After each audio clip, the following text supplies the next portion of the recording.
할렐루야. 이른 새벽부터 기도의 자리로 나오신 여러분 모두를 환영하고 축복합니다. 오늘은 어제에 이어서 에스라 4장의 말씀으로 은혜 나누기를 원합니다. 어제 본문 5절에서 본 것 같이 성전 건축을 방해하려는 이들은 뇌물과 권력을 활용하여서 유대 민족들을 막아 세웠습니다. 힘을 사용하고 겁박해서 유대인들의 사기를 꺾고 동기를 꺾어버린 것입니다. 이 손에 힘이 빠지게 한다고 했죠. 그 결과 바로 오늘 본문 24절에 결과가 등장합니다. 다리오 왕 2년까지 성전 공사가 중단되었다라는 것입니다.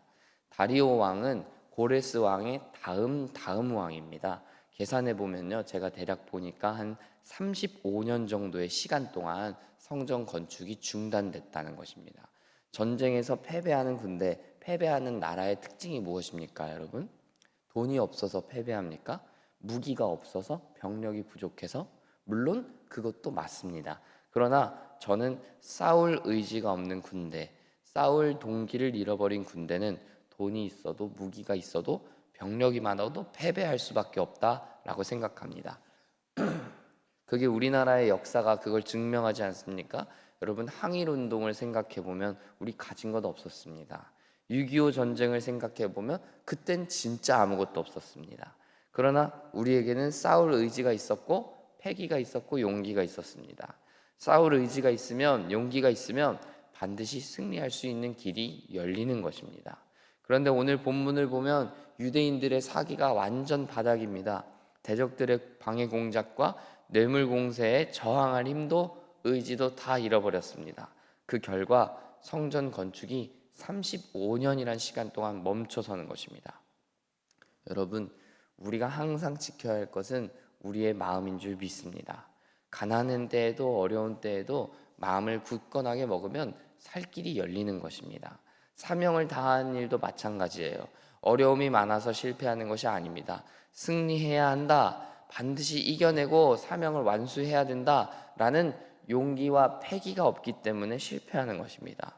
그러므로 사명을 다하리라 하는 마음을 굳건하게 지키는 것이야말로 우리가 사명을 다하는 길이다라는 것을 기억해야 하는 것입니다.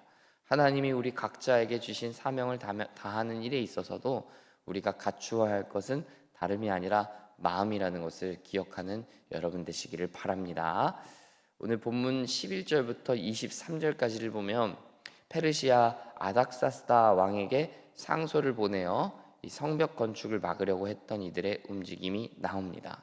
그리고 아닥사스다 왕은 그들의 이야기를 듣고 성벽 건축 중단 명령을 내립니다. 이들의 이 대화는 이렇게 전개돼요. 13절을 보면 이들이 짓고자 하는 건물들이 다 완성되면 더 이상 왕에게 조공과 관세와 통행세를 바치지 않을 겁니다. 즉 그게 왕에게 손해가 됩니다. 르흠과 심세가 고발합니다. 아닥사스다 왕이 그 이야기를 듣고 화들짝 놀랍니다. 20절부터 22절까지를 보면 왕에게 손해가 되면 건축을 중단시켜라 명령 내립니다. 유대 민족을 미워했던 이 방백들과 아닥사스다 왕이 짝짝꿍이 잘 맞는 거예요. 저는 이 모습을 보면서 두 가지를 묵상해 봤습니다. 첫째는 사람은 다 자기 이익에 몰두되어 있다는 것입니다. 심지어 모든 것을 가지고 있는, 모든 것을 다스리는 왕마저도 마찬가지죠. 아닥사스다 왕이 건축 중단 명령을 내리게 된 그 결정적인 요인이 무엇입니까? 우리가 본 대로 왕에게 손해가 된다라는 말 때문입니다. 실제로 손해가 되는 것도 아니에요. 실제로 조공을 안 바치겠다고 한 적도 없습니다. 그러나 그 말을 듣자마자, 왕에게 손해된다는 그 말을 듣자마자 그냥 중단을 시켜버리는 것입니다. 어떤 면에서는요, 이 방백들이 상당히 지혜롭다 하는 생각도 들어요. 왕의 마음을 어떻게 하면 움직일 수 있는가를 이들이 알고 있기 때문이에요. 이 당시 페르시아 황제 정도면요, 세계 패권을 쥐고 흔드는 왕이었습니다. 그런데 그런 왕이었음에도 불구하고 아주 작디 작은 그 유다 민족들이 조공을 안 낼까봐, 세금을 안 바칠까봐 걱정해서 놀랐다는 게 황당하지만 이게 실제 모습이라는 거예요. 왕이든 누구든 사람이라면 다 자기 이익에 예민해지기 때문입니다. 모든 정책 결정들이 자기 자신에게 이익이 되는지 실익이 있는지를 따지더라는 것입니다. 이건 뭐 사실 왕만 그런 게 아니잖아요. 저와 여러분 다르겠습니까? 우리도 솔직히 똑같습니다. 이게 내게 득이 되는지 정말 이익이 되는지 이게 우리한테 중요하잖아요. 그러나 우리 하나님은 어떠신 분이에요? 우리랑은 차원이 다르신 분이에요. 하나님은 당신의 이익을 따져서 사시는 분이 아닙니다. 하나님에게 무익하디 무익한 인간을 데리고 사시는 것을 보면, 심지어 하나뿐인 아들 예수님을 십자가에 내어주시는 것을 보면, 하나님은 자기 유익을 따라 사시는 게 아니라 사람의 유익, 저와 여러분의 유익을 위해 사시는 분이다라는 것이죠. 여기서 우리는 하나님의 은혜를 생각해 볼 수 있지 않습니까? 세상 모두가 자기 유익을 따라 살아가지만 하나님만큼은 다르다는 거예요. 그러므로 우리가 누구에게 우리의 것을 맡기고 의지해야 되겠습니까? 답은 정해져 있는 것이죠. 오직 하나님께만 의지해야 하는 것입니다.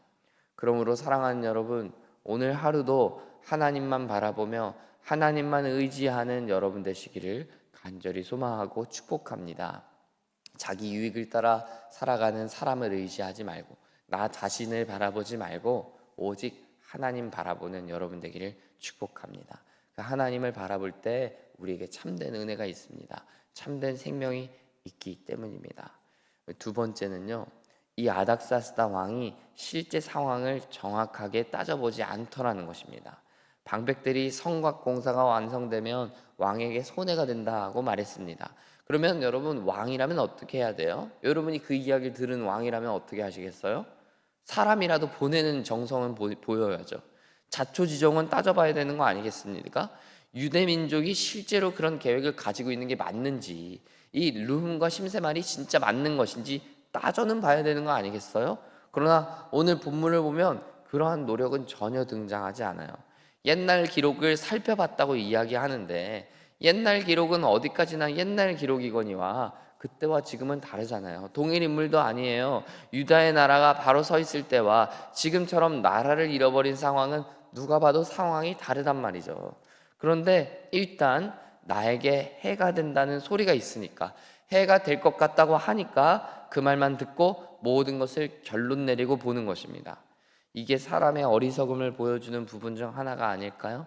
사람은 진실이 무엇인지, 사실이 무엇인지 파악하기도 전에 자기 자신의 이익에 그냥 매몰되더라는 것입니다. 그래서 진실을 믿고 진리를 믿는 게 아니라 자신이 믿는 것이, 자신이 믿고 싶은 것이 진리이며 진실이라고 생각하는 것입니다. 여러분, 그건 아가 다르고 어가 다른 거예요. 진리를 믿는 것과 믿고 싶은 것을 진리라고 생각하는 건 다른 것이죠. 그러니 함부로 진리 대신 예수님을 까먹는 거예요, 세상 사람들이. 진리 대신 예수님을 믿지 않는 것입니다. 내게 더 이득이 되는 거, 예수님 믿는 거 내게 별로 득이 될 게 없는 것 같거든요. 예수님 믿는 게 별로 진리 같지 않거든요. 내가 믿고 싶은 게 아니거든요. 그래서 예수님을 믿지 않는 것이고 세상 사람들이 하나님을 배격하는 것이죠. 사랑하는 여러분, 우리 크리스찬들은 누가 뭐래도 진리가 중요한 사람들이에요. 무엇이 진실인지, 무엇이 정말 진리인지가 우리에게 너무나 중요합니다. 우리가 믿고 싶은 대로 믿으면 안 되겠습니다. 성경이 말씀하시는 대로, 성경이 가르쳐 주시는 대로 우리는 믿어야 합니다. 그렇지 않으면 우리가 결국은 아닥사스다 왕과 같은 결정을 내리는 사람이 될 뿐이에요. 세상 법정에서도요, 무죄 추정의 원칙이라는 말이 있잖아요. 아직 재판이 끝나기 전까지는 아무리 기소가 되어도 죄인 취급하면 안 된다라는 거예요. 사람은 누구나 자기만의 결론을 내리고 색안경을 낀 왜곡된 믿음을 가질 수 있기 때문에 이런 원칙을 두고 이야기가 나온 게 아닐까 싶어요. 이게 사람의 연약함과 어리석음이 얼마나 큰지를 보여주는 단면인 것이죠. 그러므로 우리는 진리 되신 예수님께만 집중하면, 진리 되신 하나님의 말씀에만 집중하면 진실을 구별하게 됩니다. 거짓이 무엇인지를 식별하게 됩니다. 우리가 믿고 싶은 대로, 보고 싶은 대로 볼 것이 아니라 항상 진리와 진실에 관심을 두고 보고 믿게 되는 것입니다.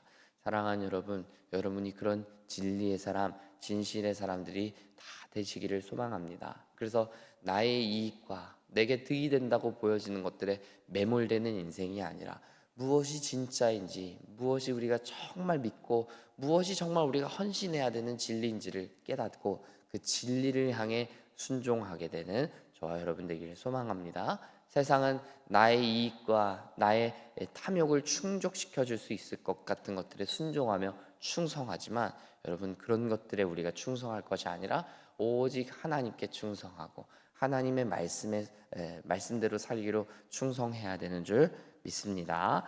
그런 삶에 하나님께서 은혜를 베풀어 주실 줄 믿습니다. 우리 함께 기도하겠습니다. 하나님 아버지, 세상 사람들이 어떻게 살아가는가, 정말 하나님의 말씀을 어떻게 배척하며 살아가는가, 우리가 오늘 말씀을 통하여 보게 됩니다.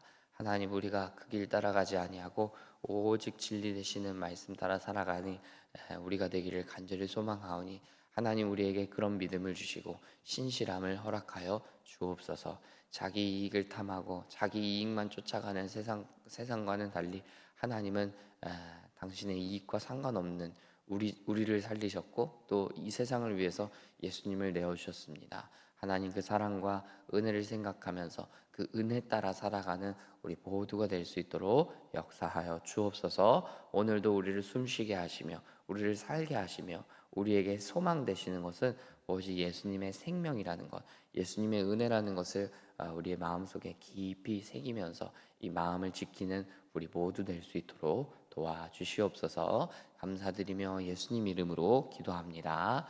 아멘.